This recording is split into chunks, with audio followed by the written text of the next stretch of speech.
दोस्तों यूपीएससी ने 2023 का जो कंबाइंड कॉम्पिटिटिव एग्ज़ाम होता है सिविल सर्विसेज के लिए, तो उसका सिविल सर्विसेज यानी आईएएस, आईपीएस, आईएफएस या इसी तरह से जो होता है आईआरएस होता है, तो बाकी जितने भी जो है वो मतलब जितने भी सारे सर्विसेज के लिए एग्ज़ाम होते हैं सिविल सर्विसेज के थ्रू, तो उनका नोटिफिकेशन जो है वो जारी कर दिया है।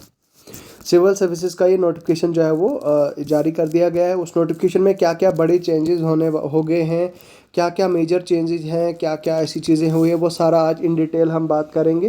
लेकिन उससे पहले मैं चाहूँगा कि अगर आप पहली बार चैनल पे आए हैं तो चैनल को सब्सक्राइब कर दीजिए। चैनल को सब्सक्राइब करने के साथ साथ वीडियो के डिस्क्रिप्शन में आपको हमारे इन सभी सोशल मीडियाज़ के लिंक्स मिल जाएंगे। आप हमारे सोशल मीडिया पे जाकर हमें फॉलो कर सकते हैं और साथ में ही आप हमारे इस टेलीग्राम चैनल पे भी जो है वो ज्वाइन कर सकते हैं। हमारे टेलीग्राम चैनल का लिंक आपको वीडियो की डिस्क्रिप्शन में मिल जाएगा। तो चलिए आज का ये वीडियो स्टार्ट करते हैं हम और अपना डिस्कशन करते हैं।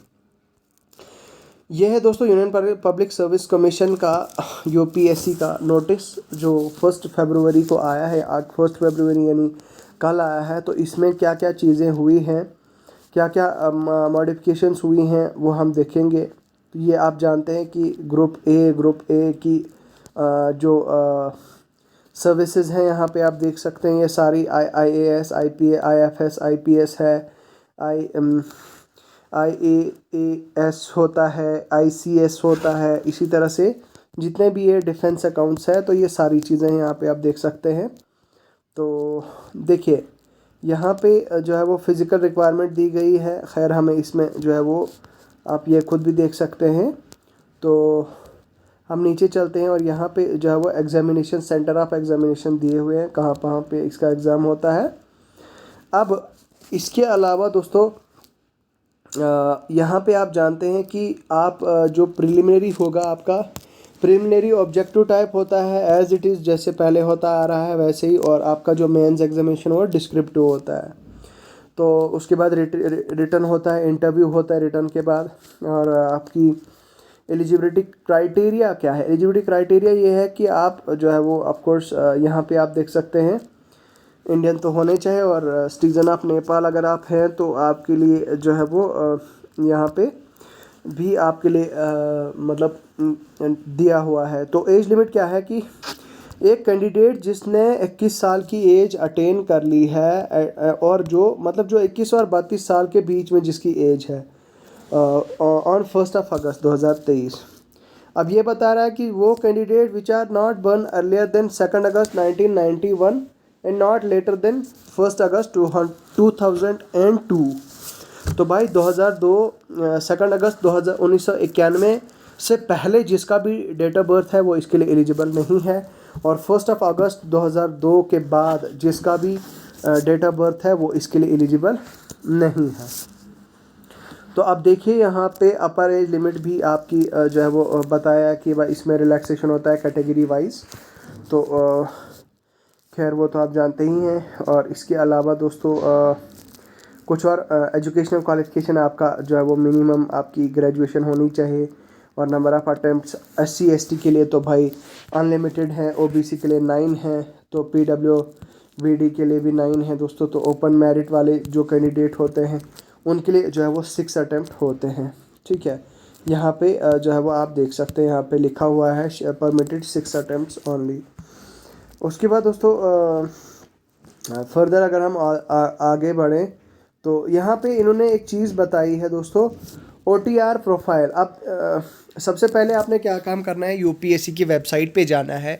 वहाँ पे जो है वो वन टाइम OTR मतलब वन टाइम रजिस्ट्रेशन होगी आपकी। फिर आप सिविल सर्विसेज के किसी भी एग्ज़ाम के लिए आप प्रिपेयर करो, किसी भी एग्ज़ाम के लिए अपीयर हो जाओ, किसी भी एग्ज़ाम का फॉर्म फिल करो। EPFO है मान लीजिए, या इसी तरह से इंडियन इंजीनियरिंग सर्विसेज का एग्ज़ाम है, उसमें आप अपीयर होना चाहते हैं। जैसे SSC का सिस्टम है, SSC में भी आपको एक बार में ही OTR वन टाइम रजिस्ट्रेशन करनी पड़ती है। और उसके बाद जो है वो आप जो है वो ऑलरेडी रजिस्टर्ड रहते हैं, और उसके बाद फिर आपको अपनी प्रोफाइल के थ्रू रजिस्टर करना पड़ता है। वही यहाँ पे यूपीएससी ने थोड़ा सा चेंज किया है, और आपको वन टाइम रजिस्ट्रेशन जो है वो करनी है। अब यहाँ पे इन्होंने बताया है कि आपकी लाइफ टाइम के लिए ये एक ही बार ही होगा।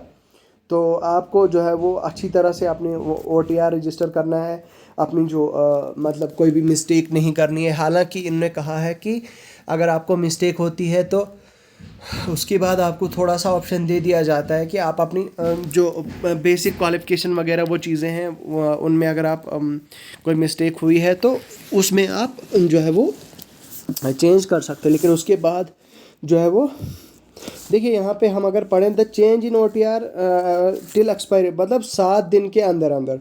मान लीजिए आज अगर आपने अपनी OTR कराई, वन टाइम रजिस्ट्रेशन कराई, उसके बाद 7 दिन का समय होगा आपको, और 7 दिन के समय के अंदर अंदर आपने जो है वो उसको करेक्ट करवाना है। अगर आपने वो 7 दिन के अंदर अंदर करेक्ट नहीं की तो उसके बाद आप उसे करेक्ट नहीं कर पाएंगे, जो मिस्टेक होगी वो वैसे ही रहेगी। आप देखिए the commission has also to extend the facility making correction in the field of examination. देखिए ये चीज़ मैंने आपको बता दी है, 22 फरवरी से लेकर 28 फरवरी के बीच में ये टाइम आपके पास होगा जहां आप मॉडिफाई कर सकते हैं इसे। तो उसके बाद हम नीचे चलते हैं और देखते हैं कि हमारा जो है वो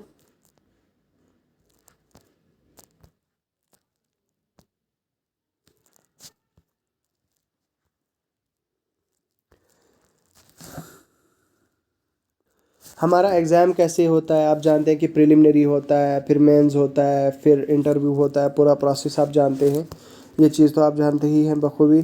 और उसके बाद आपके प्रिलिमिनरी में आपके क्या होंगे, आपका एक CSAT का पेपर होगा और GS का पेपर होगा।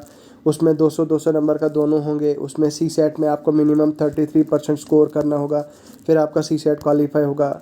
इसी तरह से आपके जो मेंस होगा, मेंस के पेपर जो है वो आपका पेपर ये होगा 300 मार्क्स का पेपर भी 300 मार्क्स का। उसके बाद जो है वो ये सब्जेक्टिव होगा, लैंग्वेज होगा, लैंग्वेज बेस्ड पेपर होगा।